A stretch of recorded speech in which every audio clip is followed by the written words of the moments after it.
लक्ष्मण, इस प्रदेश की सुंदरता देखकर बार बार जानकी की याद आती है। ऐसे दृश्य उसके मन को बहुत भाते थे, परंतु आज न जाने वो किस अवस्था में होगी, क्या सोचती होगी। भाभी भी आपके बारे में सोचती होंगी, उन्हें अपने से ज्यादा आपकी चिंता होगी। हाँ लक्ष्मण, उसे पूर्ण विश्वास होगा कि हम उसे अवश्य खोज लेंगे।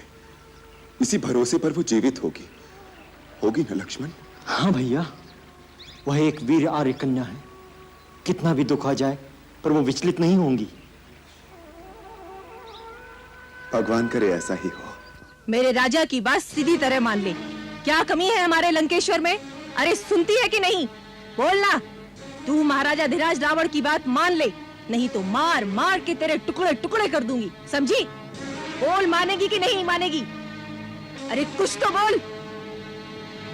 ये ऐसे नहीं मानेगी, इसे माया से डराओ। मायावती, तुम इसे अपनी माया से भ्रमित कर दो। देखो मैं इसे किस प्रकार से सीधे रास्ते पर लाती हूँ। हमारे लंकेश्वर की बात मान ले, नहीं तो मार मार के टुकड़े टुकड़े कर दूंगी, समझी? क्यों स्वयं अपनी शत्रु बन रही हो? नादानी छोड़ो, महाराज धीराज रावण की शरण में आ जाओ, तुम्हें हर प्रकार का सुख मिलेगा। ऐसा वैभव, ऐसा सुख तीनों लोकों में किसी स्त्री को नहीं मिला होगा जो तुम्हें मिलेगा। द्वार पर आए हुए भाग्य को ठोकर मत मारो रानी। अभागी, मान जा, नहीं तो हम ऐसे भयानक पशु तेरे ऊपर छोड़ेंगे जो तेरी पोटी पोटी नोच डालेंगे। अब देख क्या गति होती है तेरी।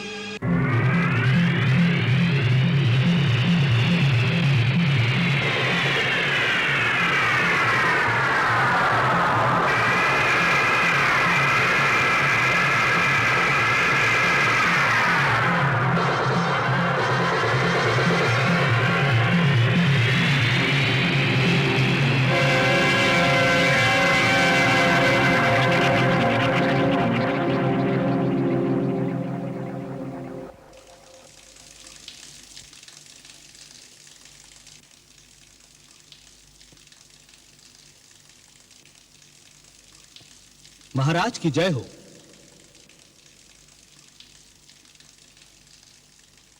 महाराज, हमारा ये गुप्तचर समाचार लाया है। पंपापुर सरोवर के आगे दो अनजान व्यक्ति जंगल में घूमते हुए दिखाई दिए। वो ऋषिमुख पर्वत की ओर बढ़ रहे हैं। क्या कह रहे हो नील?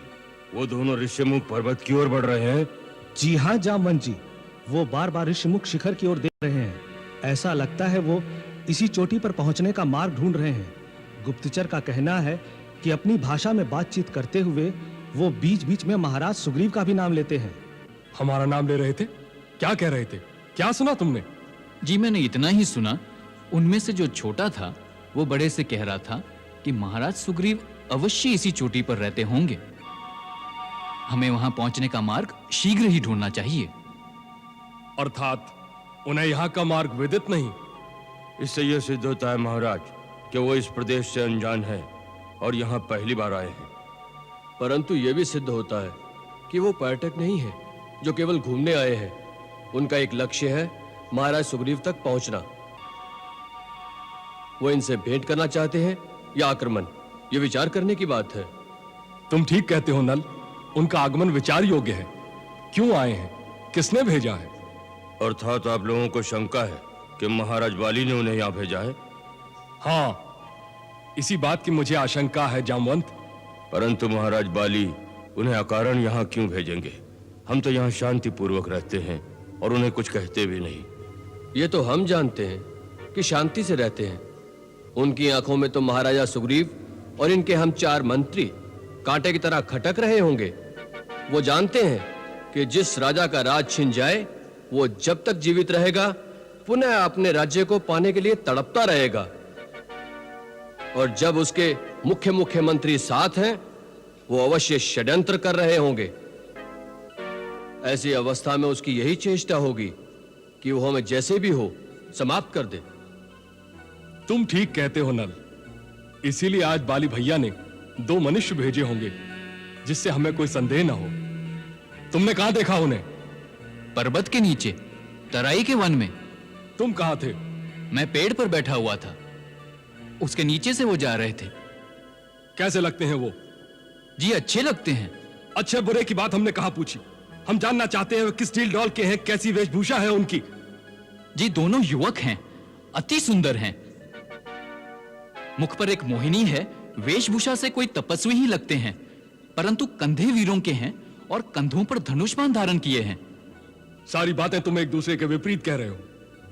एक बात बताओ, वो तपस्वी हैं या योद्धा हैं? जी दोनों। कुछ समझ में नहीं आता। मेरी समझ में आता है।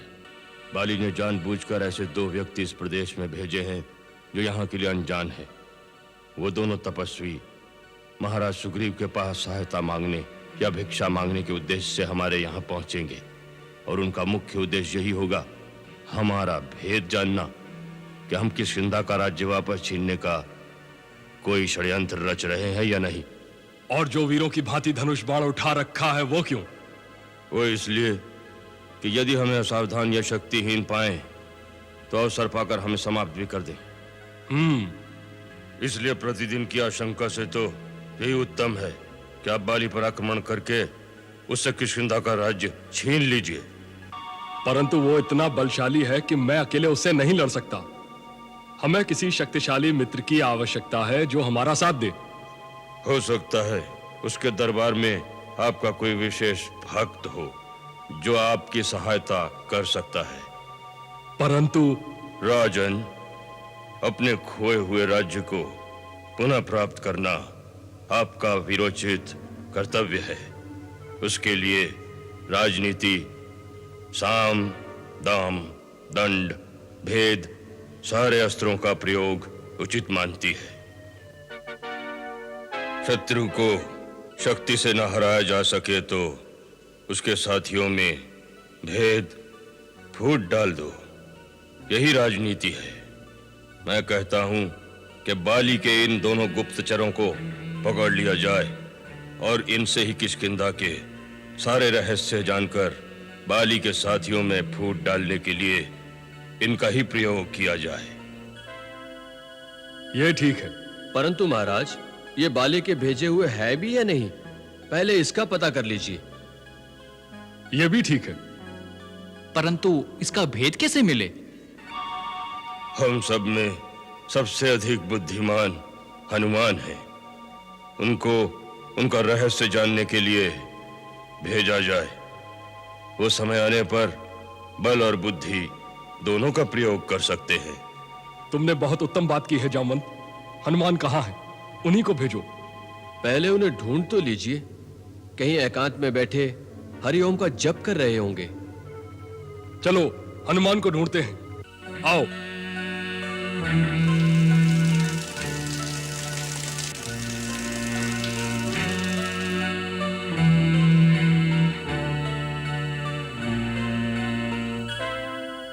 हनुमान, हनुमान, हनुमान, हनुमान, हनुमान, हनुमान, हनुमान।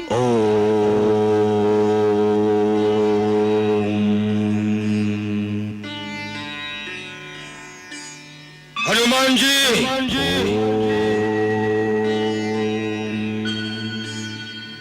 हनुमान जी,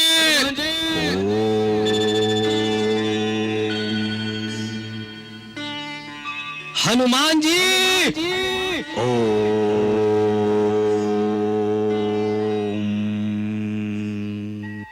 हनुमान, आपकी साधना भंग की, इसके लिए क्षमा करे हे महावीर। महाराज सुग्रीव ने आपको किसी आवश्यक कार्यवश बुलवाया है। महाराज सुग्रीव ने बुलाया है? जी। हम स्वयं ही आ गए। महाराज, प्रणाम महाराज। सुखी रहो। आपने क्यों कष्ट किया? आपके लिए एक बहुत ही महत्वपूर्ण कार्य निश्चित किया गया है। विलंब करना हानिकारक होगा। ऐसा कौन सा काम आन पड़ा है? हनुमंत, ऋषिमुख पर्वत के नीचे तराई के वन में दो जन मनुष्य रूप में घूम रहे हैं। तपस्वी वेश और वीरों का बाना है। कुछ संदेह होता है कि बाली के भेजे हुए गुप्तचर हैं। हम पांचों को अवसर पाकर समाप्त करने के लिए आए हैं। तुम हम सब में बलवान हो, इसलिए तुम जाकर उन्हें पकड़ लो और हमारे सामने लाओ। फिर हम बाली के विरुद्ध उनका प्रयोग करेंगे। केवल संदेह में पकड़ लूं, ये कहां की बुद्धिमानी है? वे शत्रु हैं या मित्र, इसका निश्चय तो कर लेना चाहिए। इसका निश्चय भी तुम ही कर सकते हो। जामवन ठीक कहते हैं कि तुम बल और बुद्धि में हम सब से बढ़कर बलवान हो। तुम कोई छद्म रूप धारण करके उनके पास जाओ और पता करो वह कौन है, किस अभिप्राय से आए हैं। जैसा अवसर देखो, बुद्धि अथवा बल का प्रयोग करके तुम उनको अपने अधिकार में करो। यदि वह तुम्हारे बस से बाहर हो या कोई भय देखो, तुम हमें गुप्त संकेत कर देना। हम उसी समय ऋषिमुख पर्वत की गुफा को त्याग कर किसी सुरक्षित स्थान पर भाग जाएंगे। महाराज, आपके सेवक के होते हुए आपको भागना पड़े तो हनुमान के जीवन का क्या लाभ? आप निश्चिंत रहें। यदि वो शत्रु पक्ष के हैं, जो भी हैं, देव, असुर, किन्नर, गंधर्व अथवा मनुष्य, मेरे जीते जी वो आपको कोई भी हानि नहीं पहुंचा सकते। मुझे आज्ञा दीजिए महाराज।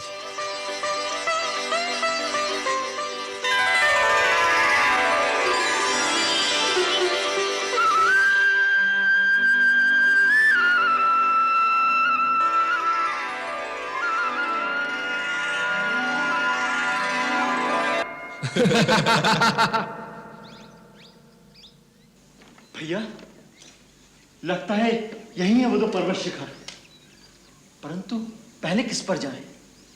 आगे का मार्ग बहुत दुर्गम दिखता है।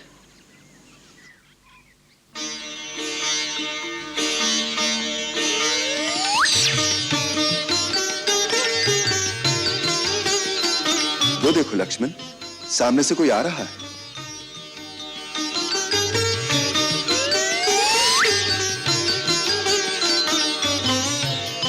देखने में कोई सज्जन विप्र जान पड़ते हैं।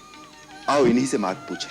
भैया, मुझे तो ये कोई वेद पाठी पंडित ही लगते हैं, परंतु दुर्गम निर्जन स्थल में ये किस अभिप्राय से आए होंगे? तनिक सावधानी से बात करना भैया, मुझे तो ये असली नहीं दिखाई देते। वन में आने के बाद तुम बहुत शंकालु स्वभाव के हो गए हो लक्ष्मण। अनुभव ही कुछ ऐसे हो रहे हैं भैया। देखिए, वो पंडित महाशय हमारी ओर ही चले आ रहे हैं। प्रणाम विप्रश्रेष्ठ। प्रणाम पंडित महाशय। कल्याणमस्तु, कल्याणमस्तु। आप कुछ पथ भ्रांत पथिक जान पड़ रहे हैं। हे ब्राह्मण देवता, आपका अनुमान सत्य है। हम ऋषिमुख पर्वत पर जाने का मार्ग ढूंढ रहे हैं। मम अनुमानम सत्यम अस्ति, मम अनुमानम सत्यम अस्ति। क्या आप हमें बताने की कृपा करेंगे कि ऋषिमुख पर्वत के शिखर पर जाने का मार्ग कौन सा है? किम प्रयोजनम, किम प्रयोजनम? इमा नदी शुभ जलाम शोभयंतो तरस्विनो प्रभ्याम पर्वतेन्द्रो सवयु यौरन भाषित। श्रीमंतो रूप संपन्नो वृषभ श्रेष्ठ विक्रमो एवं मां परिभाषतम कस्माद वै नाभिभाषत। हे विप्रश्रेष्ठ, चतुराई के साथ शिष्टाचार युक्त अपने सुमधुर संस्कृत संभाषण द्वारा आप जिस प्रकार हमारे विषय में जानने को जिज्ञासु हो उठे हैं, उससे हम भी विचार में पड़ गए हैं। क्या आप वास्तव में वही हैं जो दिखाई दे रहे हैं? अर्थात ये कि हमारे छोटे से प्रश्न का उत्तर न देकर केवल हमारा भेद जानना चाहते हैं। महानुभाव, आप अपने रास्ते चले जाइए। जब हम यहाँ तक पहुंच ही गए हैं तो ऋषिमुख पर्वत के शिखर तक भी पहुंच ही जाएंगे। रोषम करोति दोषम। तरुण तपस्वी, रोष त्याग कर केवल इतना बता दें, ऋषिमुख पर्वत पर किसके पास जाना है? वर्षों व्यतीत हो गए, इस पथ पर किसी का आगमन नहीं हुआ। आप क्यों लालायित हैं वहां जाने को? हमारे प्रश्न के उत्तर में एक और प्रश्न। भैया, इनके चक्कर में मत पड़िए, हम अपना मार्ग स्वयं ढूंढ लेंगे। तुम्हारा कथन सर्वथा निरर्थक नहीं, परंतु हम इनकी पांडित्यपूर्ण वाणी से मंत्रमुग्ध हो गए हैं। ये अथर्ववेद, यजुर्वेद, सामवेद के ज्ञाता परम विद्वान जान पड़ते हैं। ऐसे व्याकरण वेद, वेद वेदता महात्मा के मन में किसी प्रकार के छल कपट की भावना की संभावना नहीं हो सकती। इनसे मेल करना हमारे हित में होगा। अच्छी बात है, आप कर लीजिए इनसे मेल। बात यह है ब्राह्मण देवता, हमें निर्देश प्राप्त हुआ है कि महाबली सुग्रीव ऋषिमुख पर्वत पर वास करते हैं, हमें उनसे मिलना चाहिए। महाराज सुग्रीव से? वो किसी से नहीं मिलते। आपको कैसे पता? आप उन्हें जानते हैं?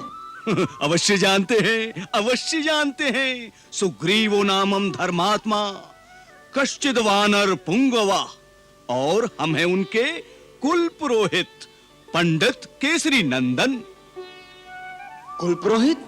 हाँ, कुल पुरोहित। हमारी मंत्रणा के बिना वो किसी से नहीं मिलते। सो ये बताइए कि ऋष्यमुख पर्वत का पता किसने दिया है आपको? माता शबरी ने। मां तपस्विनी शबरी? किम कारणम, किम अभिप्रायम?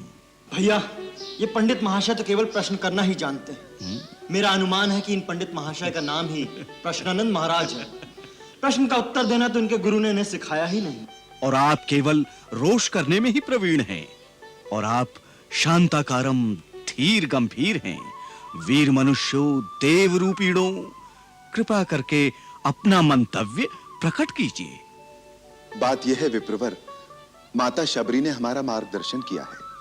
उन्होंने बताया है कि इस समय महाराज सुग्रीव से मिलना हमारे लिए कल्याणकारी होगा। यदि आपके कथनानुसार सुग्रीव